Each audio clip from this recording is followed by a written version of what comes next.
All right. Hello, everybody. So this is a stream I've been wanting to do for a while. Let me make sure my volume. Okay, good. All right.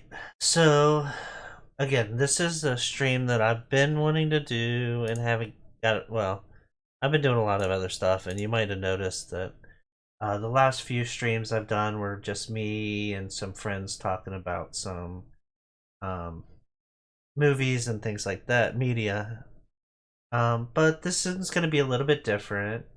I finally got a setup with the second camera here in my office. Um, but that allows me to do things like show off some hardware and stuff like that. So I've got my MiSTer FPGA device, and I'm just gonna talk through some of how I've got mine set up, why I set it up this way, take it apart and show you some of the things that I've done with it. And yeah, that's about it. And then if we have some time, I don't have a ton of time tonight to stream. That's annoying me. I don't have a ton of time tonight to stream, so I'm going to hopefully if I have some time I'll show you some games and some maybe show you how I've been doing my Super Mario speed runs. So yeah, that is about where I'm at. So let's go ahead and get into it.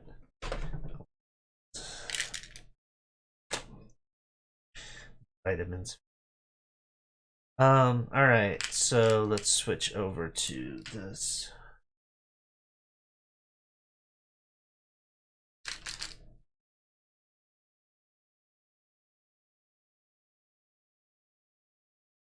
They still moving? Alright. I think they're done. Okay, so this is my MiSTer. Not, and I know that I don't have the greatest camera here. Hopefully, eventually, I can get a nice secondary camera with a light on it, which is actually important for these shots. Or if I get some external lighting situations, maybe that'll help too. But so this is my MiSTer device. You see that I've got a USB drive. This is a Wi-Fi card, and then this is just a USB dongle for my keyboard and mouse. So let's go ahead and pull these apart. Here you see the power, and so these are the boards that I have on here. So this one is a MiSTer board, which is a low late. Oh, I'm sorry, not in the middle of the camera. So this one is a MiSTer board, which is a low latency input device that was made by this. I can't think of the name of the company right now, but basically they make adapters that with an HDMI plug-in that you can plug into original controllers, and they connect to. They utilize the low-level API that's in the MiSTer hardware definitions to go do a really low latency device. This is just a actually, so that MiSTer device requires a USB 3, a mini USB 3 Type A connector. Not Type A. It might be a type. I'm not sure what it is, but it's a micro USB 3 connector over here. But with some of my moving stuff around and things like that, I actually messed up the connector and ruined one of the traces on it. So, oh, sounds like we've got the tornado warning, or it's probably just, well, I don't know. This normally they're not testing it or anything at this time. But hold on a second, I'm gonna just verify that there's not tornadoes local.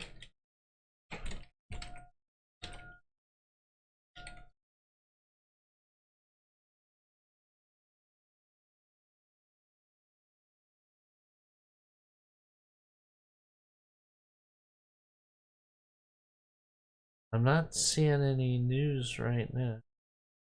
Severe weather threat upgraded. Tornadoes all possible. This is March 19th.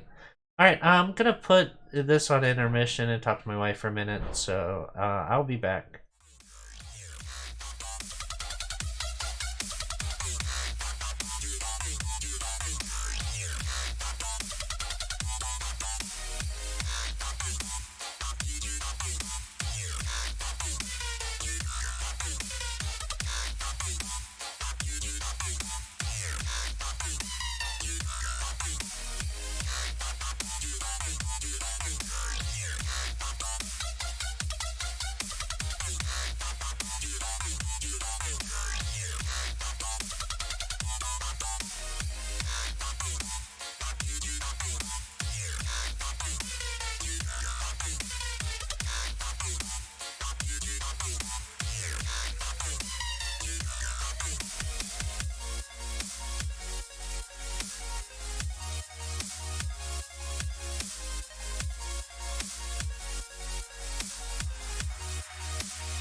Okay, so um, that stopped, so there's no more alarms in the background, so that's helpful. Good. Alright, so where was I? Okay, I was talking about the blister board. So yeah, I ripped off the mini US or the micro USB 3 connector. Well, I damaged one of the things and then I desoldered it and removed it. Um, this is the blister board actually has a power switch on it. The MiSTer device itself doesn't have power option, like a power switch option to turn it off. So I'm using the blister board's power switch, which you can use, and then the way that the blister board works is you have incoming power here, and then after it goes through the switch and then comes out here, and then goes into the MiSTer main, the DE10 Nano board here. Um, so I'll go ahead and remove that. And it's powered just by 5-volt DC. Um, and then over here, I'm primarily, because I don't have the PS or the USB 3 connector anymore on the blister. I'm just using it as a USB hub, which this is just a micro USB to micro USB cord. Um, and that's just how it passes all the USB signals into the MiSTer device, or the D board, which is the main, that it is the board that you build the MiSTer out of. Like I said, that's just a Wi-Fi, USB Wi-Fi card, and then the keyboard dongle. Alright, so that is what all I have connected here. A lot of times I will actually connect, I've got a 8-bit DOE, a couple of 8-bit DOE connectors, so I've got USB NES plug-in adapter for those. That's what I use whenever I want to wirelessly connect a controller, which I don't do very often, and I'll explain a little bit why. So I've already removed 2 of the screws and loosened up these 2. You just need a screwdriver to pull this apart. Screwdriver and maybe I use an adaptable or adjustable crescent to pull the standoffs apart. But all right, so I'm going to pull this off. I'm going to be very careful here. These are all pins that connect. This, which is the I/O board, and I'll go over that whenever I get it off here.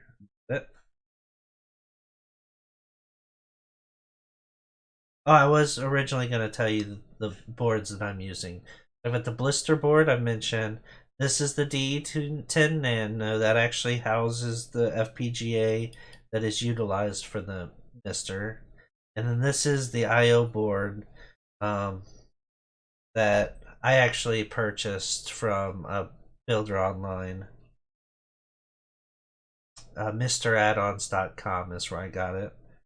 And then this is RAM board, which is basically, I got, again, it's another board I purchased from MiSTer Add-ons, but I'm just being very careful about removing this because I don't want to bend any pins or anything from how it's connected to the D10 Nano. Alright, so this is the I/O board, and so what this does is it has 3 user buttons. One's user, one's OSD, and one's reset. That's how they're labeled, and that's generally how they're. For most circumstances, the way that they're utilized is the reset button will actually do a hard reset of the MiSTer device, of the MiSTer operating system. The OSD button will pull up the on-screen display, which is OSD. Hold on a second. I've got my wife wants. Looks like she's wants to ask me something.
All right. Again, sorry. I know that's I'm coming in and out.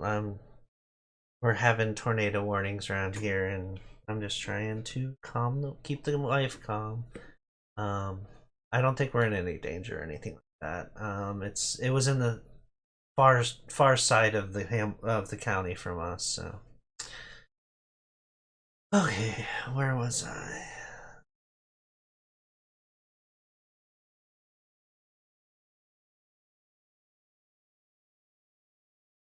Um, all right. So I was explaining the I/O board. So these are the three buttons I was talking about. Oh, the user one was the one I was about to explain.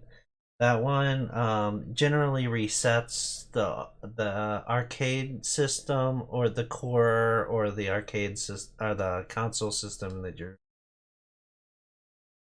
Um, the three indicator lights. One is just for power. One is for the hard drive, I believe. And then the other one's labeled user. I don't actually know um, what it identifies. Um, it's got a fan to cool down the chip, the Cyclone. I believe it's a Cyclone 4 on the D10 board. Um, then the USB 3. Now this is the user input. Um, what do we call this? Connector, user input connector. It's not an actual USB 3, even though it uses USB 3. If I can a bit better on that, add a little bit more light.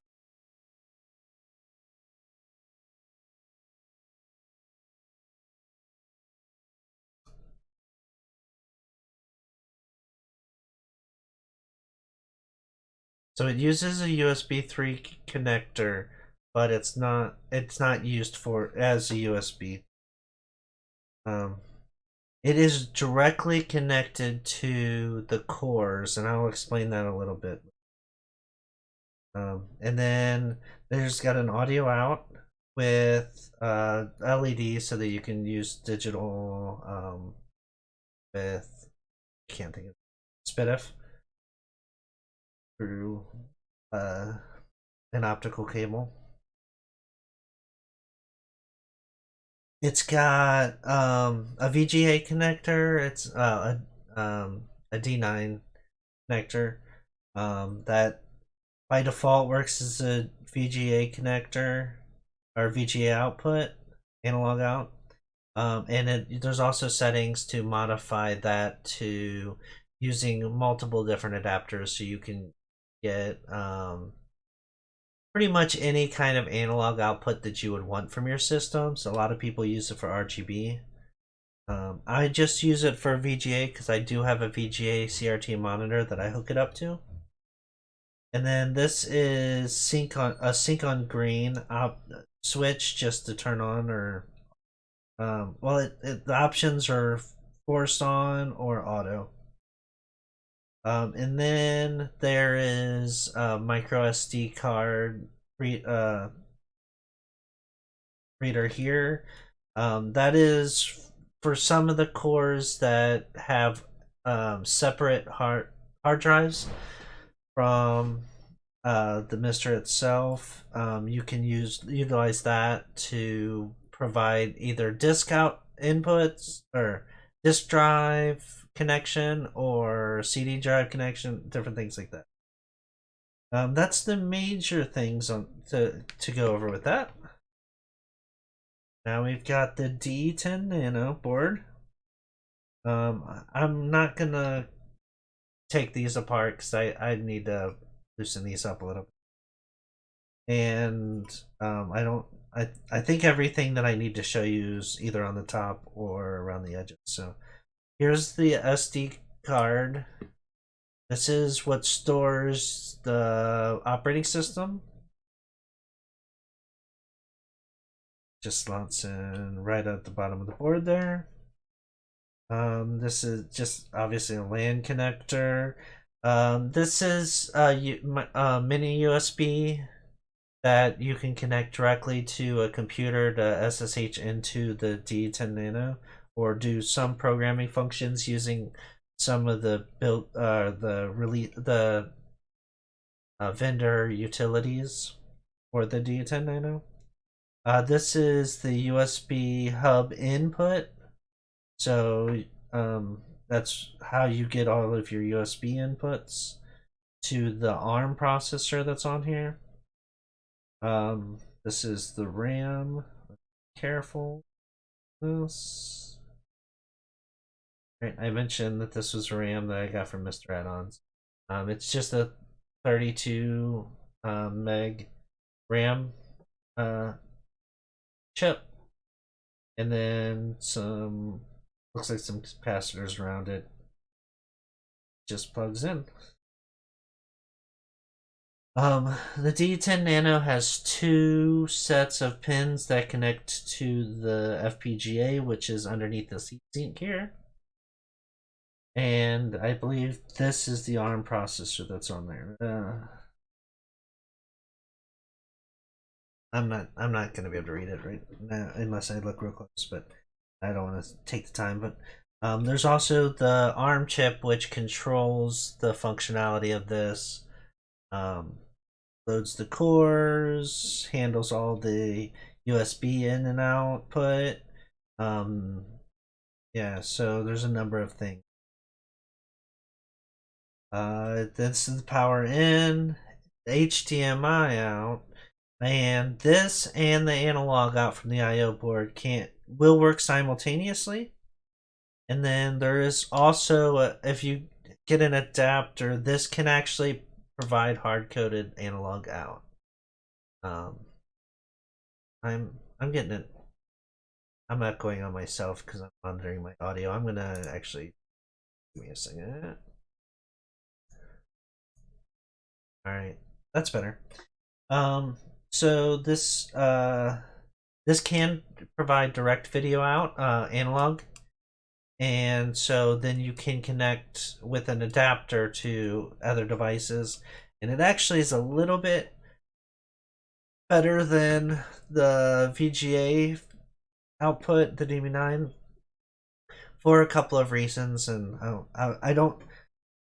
I'm not going to get into the super detailed part, but I believe it has like 2 bits of extra color ability, because the limitations of passing through the pins to the I/O board. Then got, all right. Actually, that's pretty much it. Oh, it's another mini USB. One of them, I'm actually not sure what the other one is used for. One of them is the serial connection to the piece for the PC purposes. The other one, I think, is actually, I think it's this one. I think this is just basically connected very similar to the way that the micro is. I'm not 100% sure on that. I haven't seen it used for anything personally, so I'm not gonna try to say that I know a thing that I don't know. So that's pretty much physically what the big overview of that is. Now I'm going to talk a little bit about some of the things that I've done with this system. And the biggest one, other than purchasing the different boards and putting them on, is a little modification here. So I mentioned that this is a user direct interface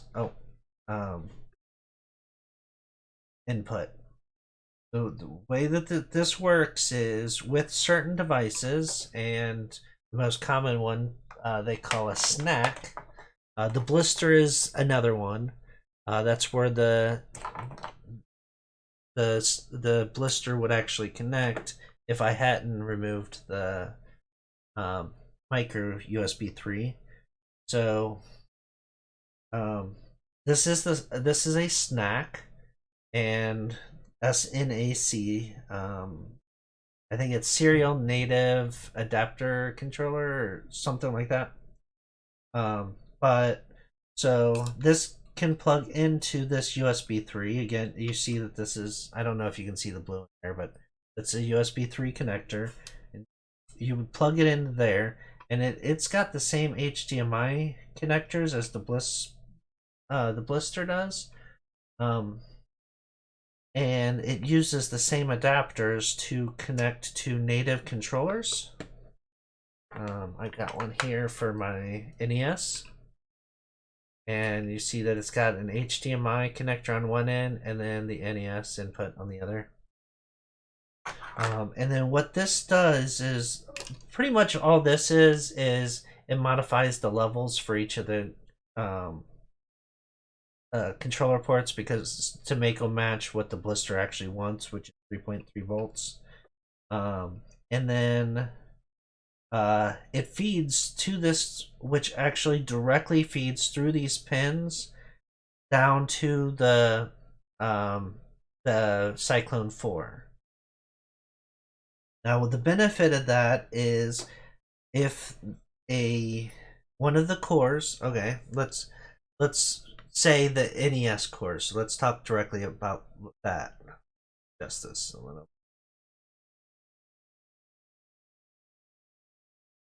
Right. So let's say that you are utilizing the NES, and that's what you're trying to play on.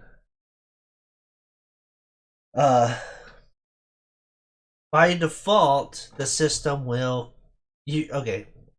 The way it works is you go using the on-screen display, the OSD. You pick NES as the core that you want to load. When you pick that, it flashes the FPGA on here, which again is I think it's Cyclone 4. It flashes the Cyclone 4 with a schematic of the electrical components that make up an NES system. And it actually replicates all of the hardware within the NES system to within a reasonable level. I'm not going to say it's perfect. I actually don't know how perfect it is. I will say it's pretty darn close from my experience. And then when you load up a ROM, it does it. I'm not perfectly technically knowledgeable, but it provides that ROM as if, and it does run off completely off ROMs. You cannot use the original cartridges with the system, and I will say that anytime that I'm using any game or playing anything on this, I have the original cartridge and hardware to play it, that I own. I'm not going to play anything with this that I don't actually own. But so it flashes that, and then it provides it just like the cartridge would, the pins to that, and then the default way to utilize it is that the ARM processor interprets the USB head inputs and things like that, and converts those into inputs to the console in the way that the original system would have received them. Well, what the serial direct interface, how the way that it works is, instead of utilizing the USB stack and converting that into inputs, this actually ties directly to the inputs of a properly configured core. So again, with the NES, if I have the snack hooked up, it's going to directly connect my controller. I use original hardware for the controller to the core in the way that the original controller would have hooked up to it. So it eliminates any possibility of lag, and I'll pretty much prove that. There is a little bit of lag, if I'm not mistaken, on the video side output, just a hair. Um, I do know that it's enough to affect it, but it's less than an entire one frame of lag. It and again, I could prove that. Um, and I'll explain how I can prove those things. Um, but let me go ahead and put this back together. Chip first. So let me make sure that I'm putting this on the right way.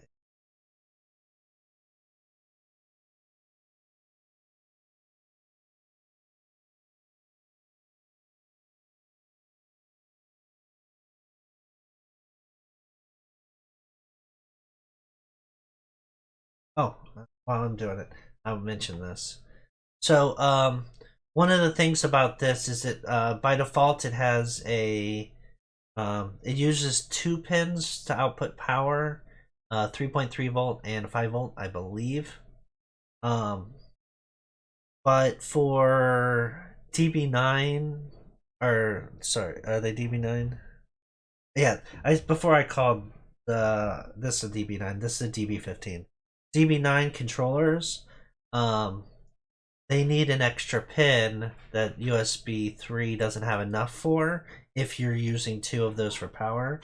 So what's actually done here, and I don't know how well you see this. Let's go ahead and focus in on it.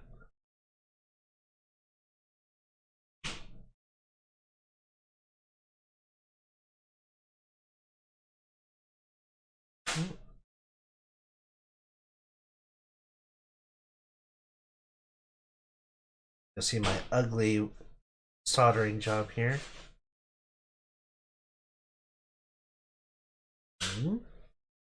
Trying to position it so.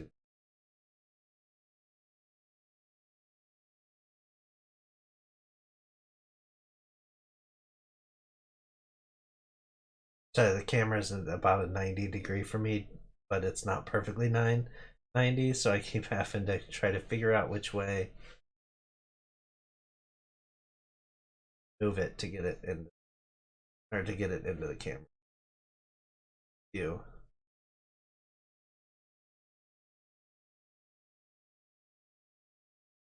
Not bad. Um, so what you have to do if you want to use a Sega or any other DB9 controller is you have to cut a trace, which I did here, and then you solder through this resistor, which these chips here are just series of the same value resistors, um, to the other side of it, and then connect this, which is to what used to be, I think, 3.3 volt um, on the USB 3 connector, through this resistor to around to the other side.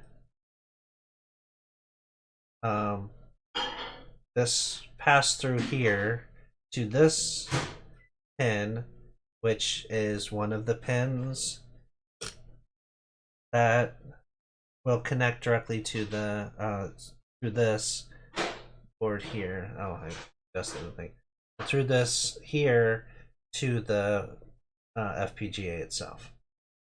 So to get a Sega controller to work, you have to make that modification.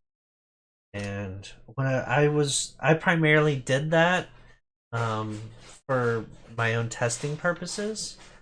I was okay, so I run this thing through a VGA CRT monitor.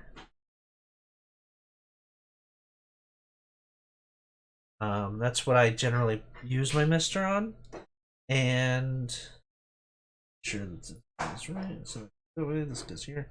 Um,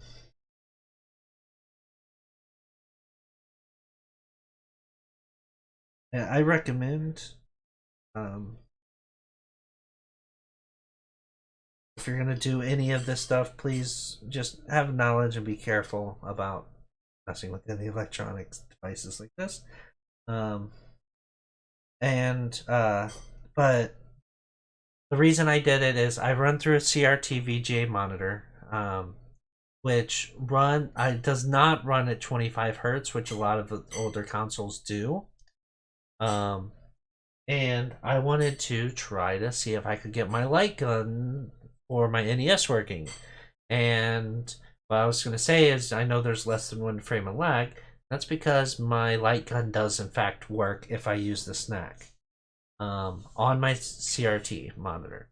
Now the Sega light gun doesn't.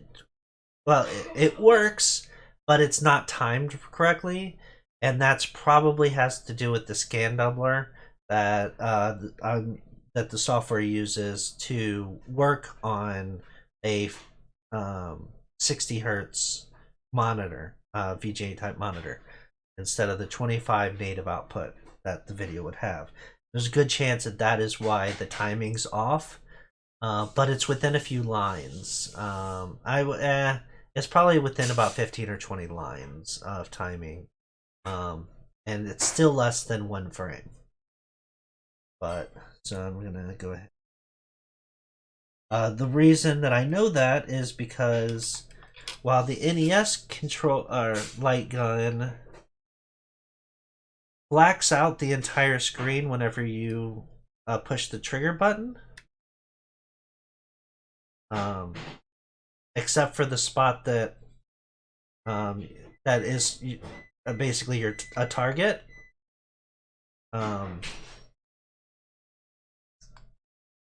The Sega, what it actually does is it reads the exact XY coordinate of the pixel that is being activated on the screen at any given time, and so it's just much more accurate timing wise. The NES, you can basically, as long as you're within a frame of lag, it will generally work. The Sega, if you're on the same, well, no matter when you fire it, it's going to get the XY coordinate of whatever the current pixel that it thinks is being burned in the screen, and you have to be within a radius of that XY coordinate to actually kill the thing that you're supposed to be. Which allows it to actually have more than a few, I would say, because the NES is capable of more than one target, but more than a few targets on the screen, whereas the NES is limited to a specific number of targets.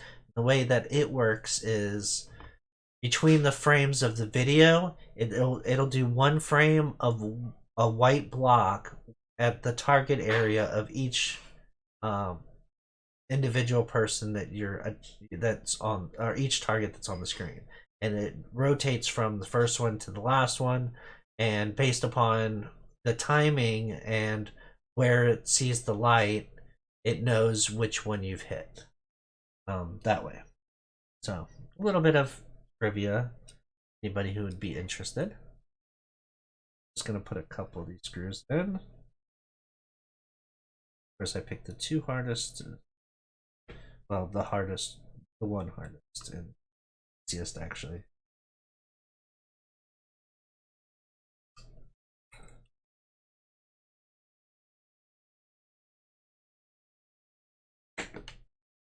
Alright, now I've mentioned my snack, and I'm going to show you how I connect it. I actually have a USB 3 extension just with the right angle on the end of it. Is that.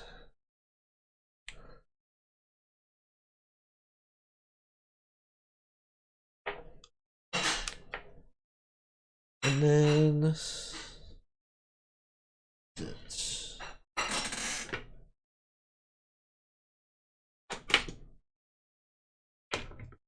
you'll notice that I don't have anything on this to protect it right now. I actually am looking for. I have a little anti-static bag that I put around it just to kind of give it a little bit of insulation so I don't accidentally touch it or short it out or anything. And I thought it was sitting right here, but I'm not seeing it right now. I've got some shrink wrap, but every time I try to use shrink wrap on it, it stops working, and I think that it's something that's connecting, or so it's messing with the HDMI connector or something, so it's not connected properly. But, I haven't quite figured out the best way to protect it yet. But all right.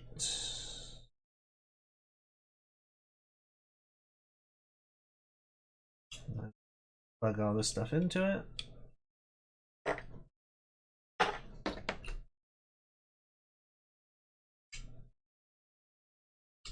Oh, I did mention the low latency API. It's what Bliss the Bliss box I think utilizes to connect with low latency controllers to the PC. And it's a little bit of a hack apparently for the USB stack to speed up the connection to it. Oh, and just so you know, all of my game files I keep just on a USB flash drive, just so that I don't have to worry about room or anything like that. And I feel like I'm forgetting to connect something.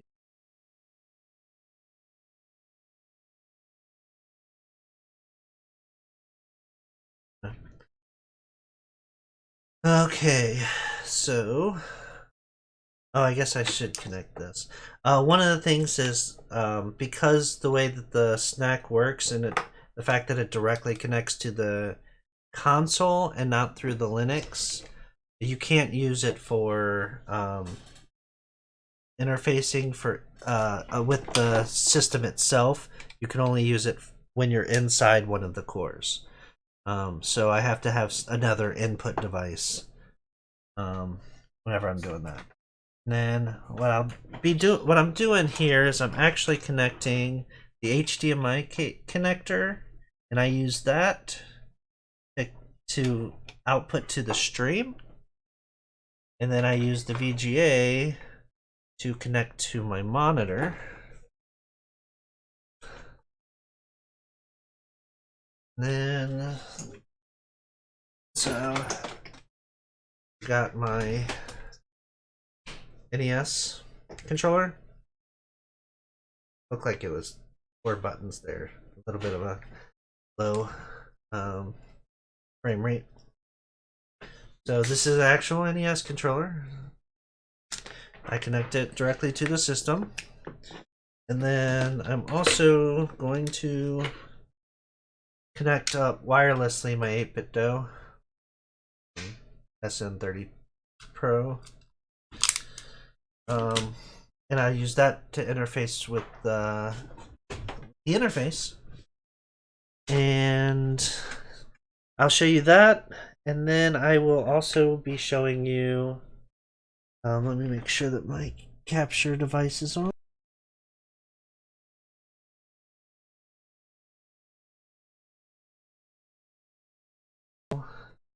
Show you how the light gun works as well as I can. So,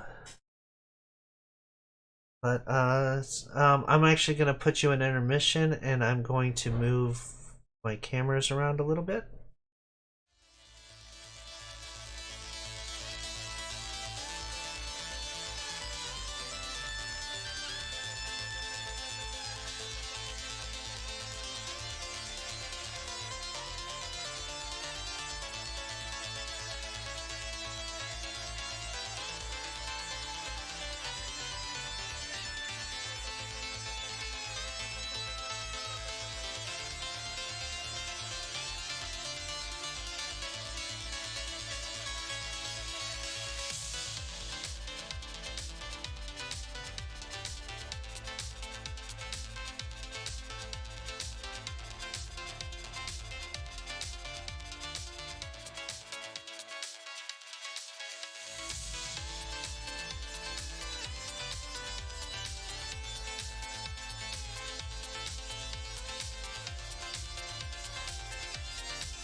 Okay, I am back.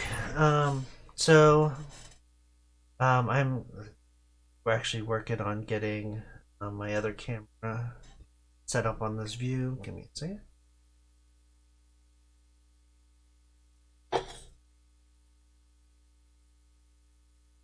Now I do know that the MiSTer background here ruins everybody's bitrate when they're streaming.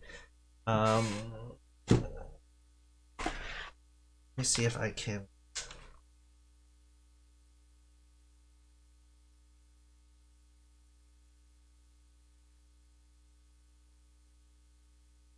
F1 is supposed to cycle through the different background options, but it's not working right now. It's probably an any file issue that I haven't figured out yet. So I'm just going to go ahead and load up.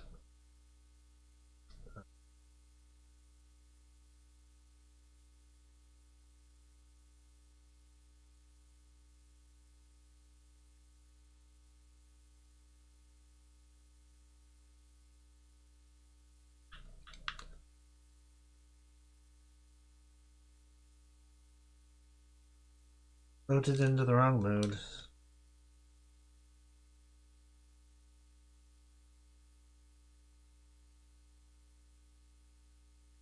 Ah. Gotta be careful.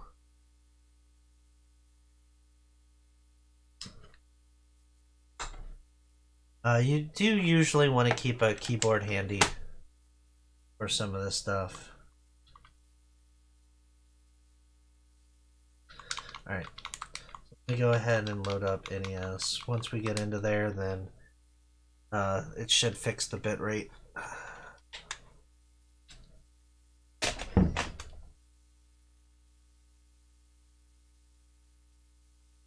Yeah, as soon as I loaded it up, I watched the bitrate fix. That's no, it just does not like that. Okay, so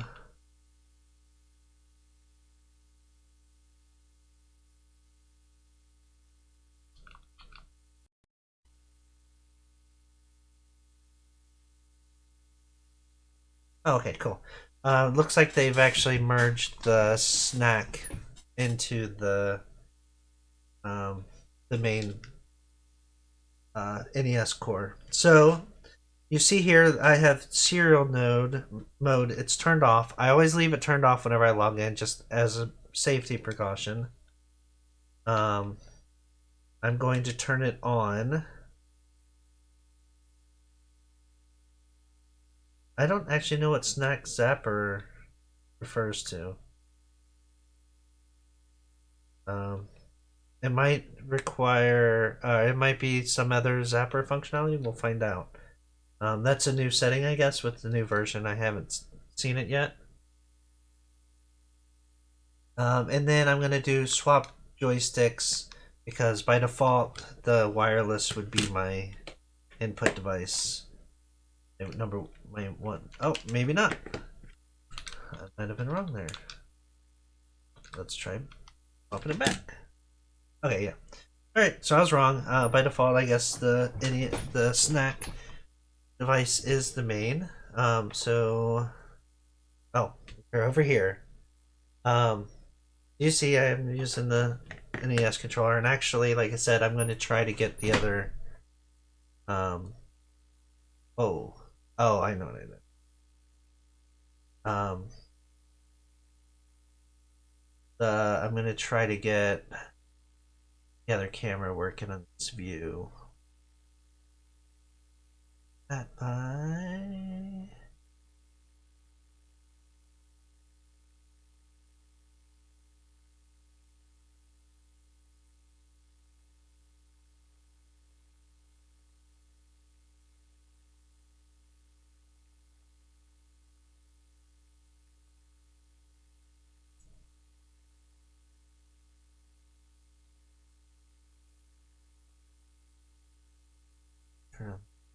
Okay. Um, and oh, you can't see what I'm actually. I'm gonna mention in it. take off studio mode for a minute. You can kind of see what I'm actually doing here.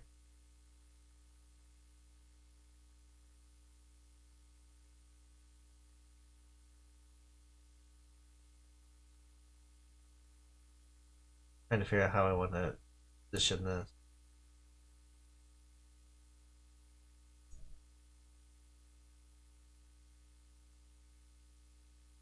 I'm gonna position it kind of up here for now, since we're not getting any chat really talking right now anyway. Right, and then let's see if I can get this.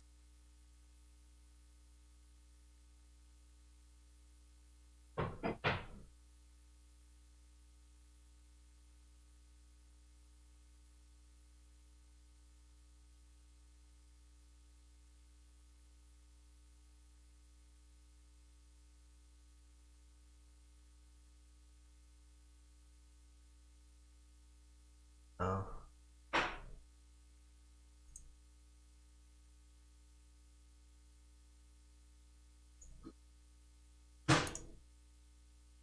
No? Oh, forgive my mess. Let's see, how can I...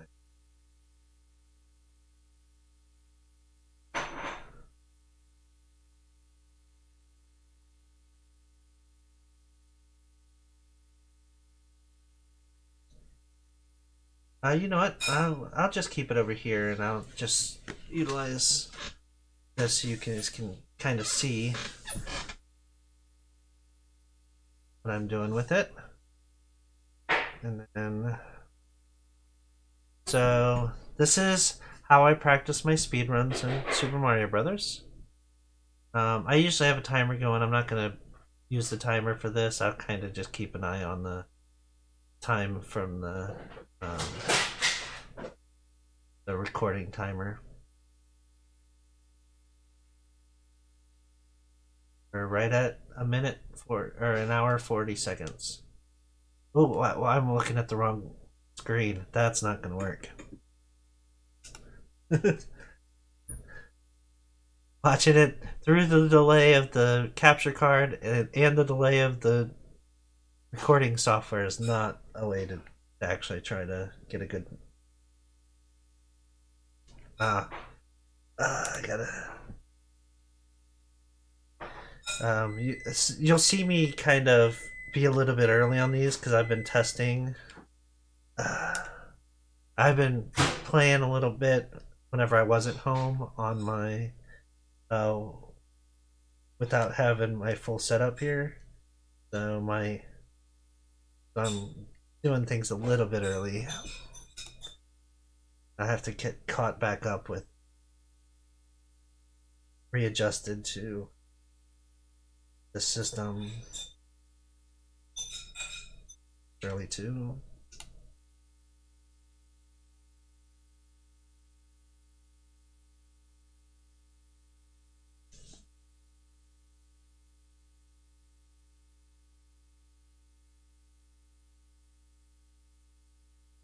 Not perfect.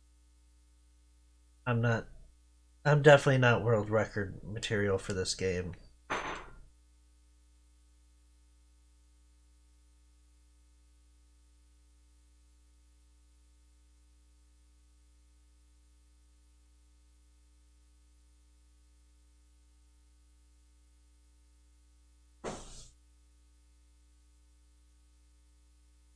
Clunk, as Arcus would say.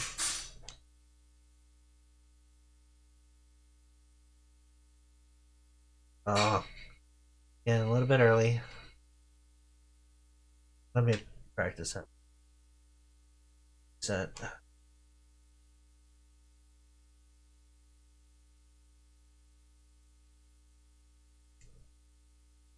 This is not the world record pace, like, or strats even. I'm doing my own personal like safe strats.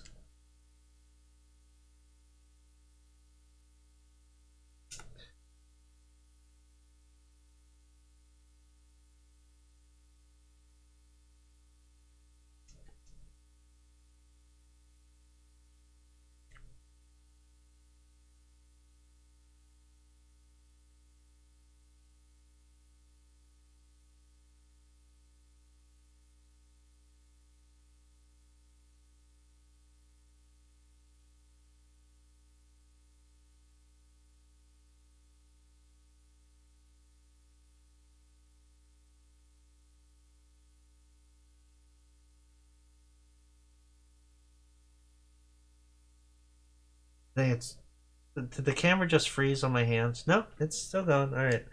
It's just it looked like I was just it froze whenever I was just pressing B and right, which is primarily what I do in this, but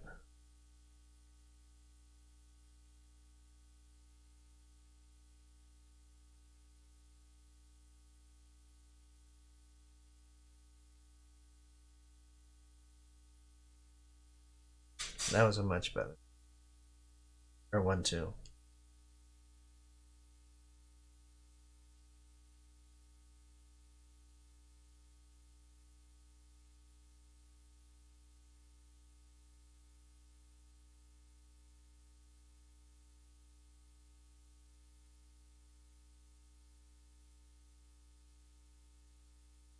I will say um having going back to the snack input, the lagless input, makes such a difference. I was in the hotel room playing it on a hotel room TV through the HDMI with um, with a wireless remote or controller.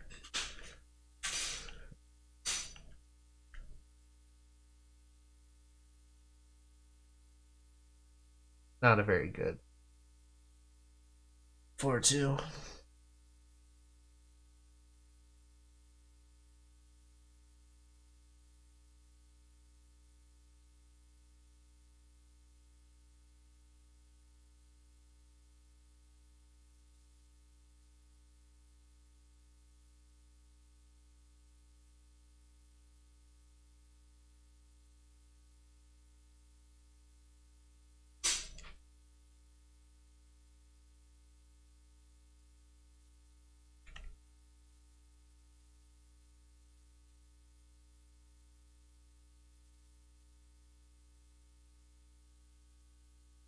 I'm sorry, I get kind of quiet when I'm focusing.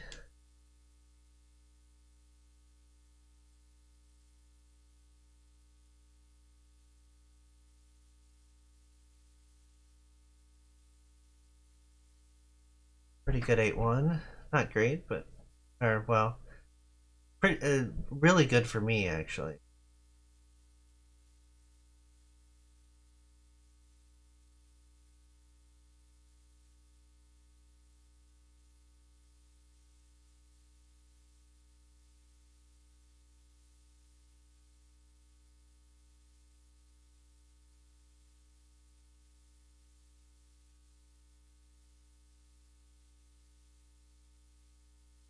My safety strat of keeping a bullet bill on the screen to keep one of those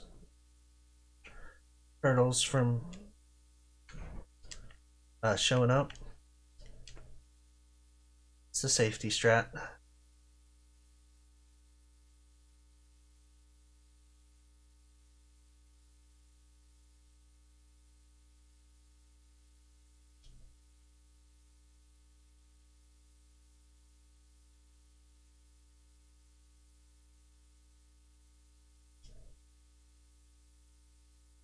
Oh no! I think I hit the jump a little bit before I hit the ground. It's the jump. Oh, yeah, that's gonna do it. I have one more life, but that's I don't have a chance of making my PB now. Really?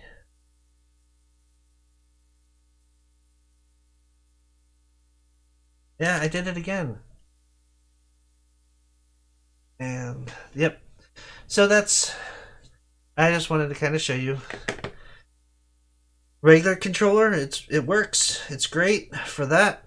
Now I'm going to go in here, turn snack off, disconnect my controller, and connect up my NES zapper.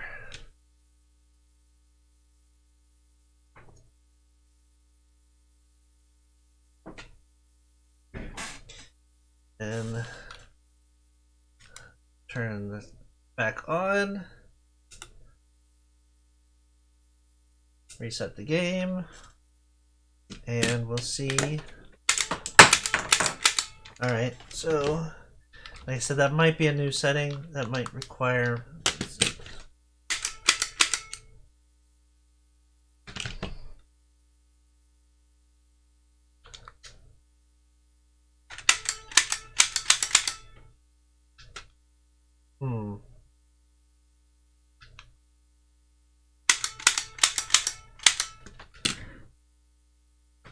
Nope, that's not a problem with my zapper.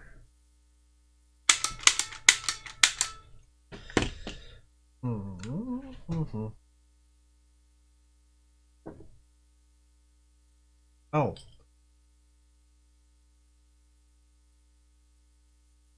This. That's. Is this the.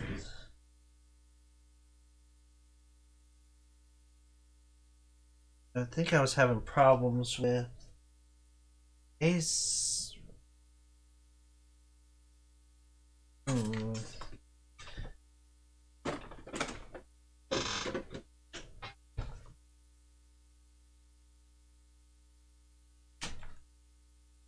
Having problems with the zapper, but I thought that was the good working, but I might have been mistaken.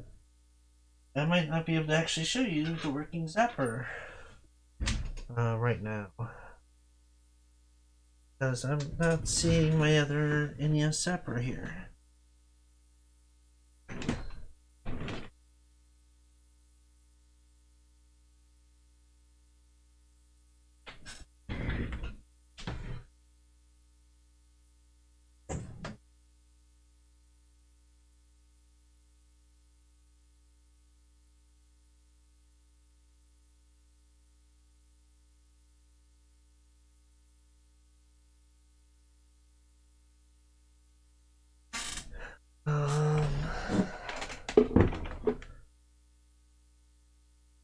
I might have to. I know I've got at least one working zapper, but I might have to locate it off stream and come back and show that another day. But I will go ahead and show.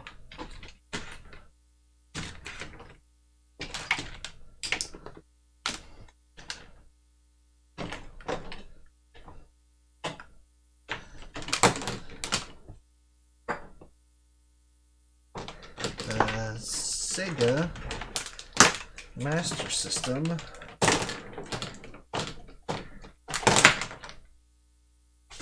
zapper off.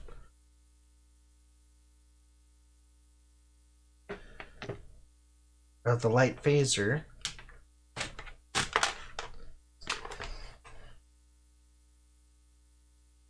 Yeah, put it shot there.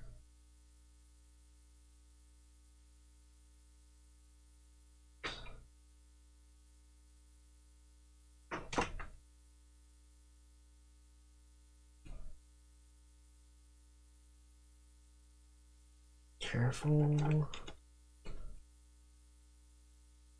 Okay.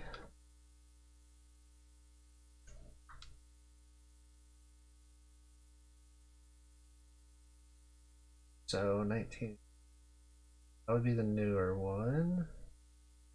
Let's see if the official has back.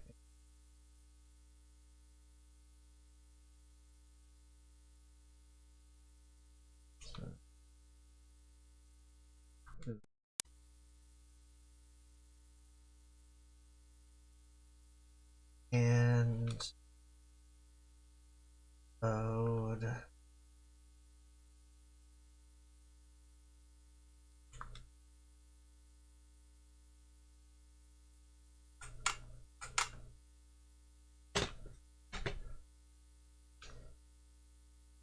On series back on.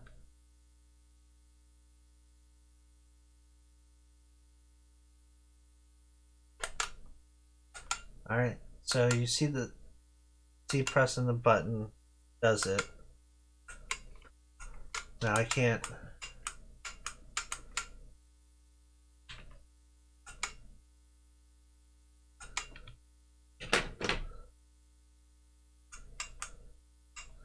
Usually I have to point like off to the right side or the left side of the screen. Not getting any on this.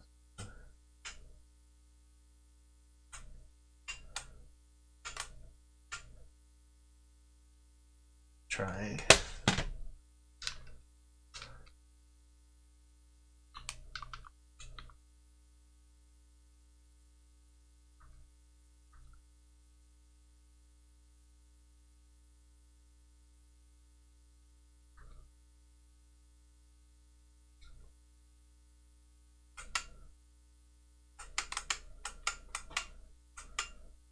Alright, so you can see it here. Show you. I am, by the way, I'm right up on the monitor. So, see that, kinda see, it's too bright on, actually see, but I point at the V over here. Oh, right now let's see how it's kind of jumping a little bit. It's not too far off the line, but the timing's just not perfect for the on the x-axis. The y-axis isn't too bad. So it's got to be within a few lines, but it's not quite in the same exact timing. I think that's mostly the scan doubler causing that. But it definitely has the ability to work.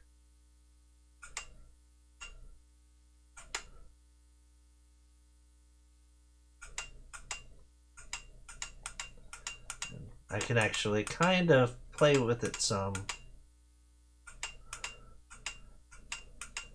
when it's being consistent. But I think the scan doubler makes it not sure which way it should go or if it's between it. Anyway, so I think the scan doubler is the biggest problem with that one, but you can see that it's actually working within a relative frame, like within a reasonable time frame of the actual system. Like I said, I think the way the phaser works, from what I've learned, is as each line is drawn across the screen, it's actually writing one pixel at a time, basically, as it goes across. And then whenever you activate the trigger, it figures out the area of where it was writing that part of the pixel, and the frequency is high enough that it knows that it was writing to this pixel at that time, and that everything after it should be dark. So that's where it's activated.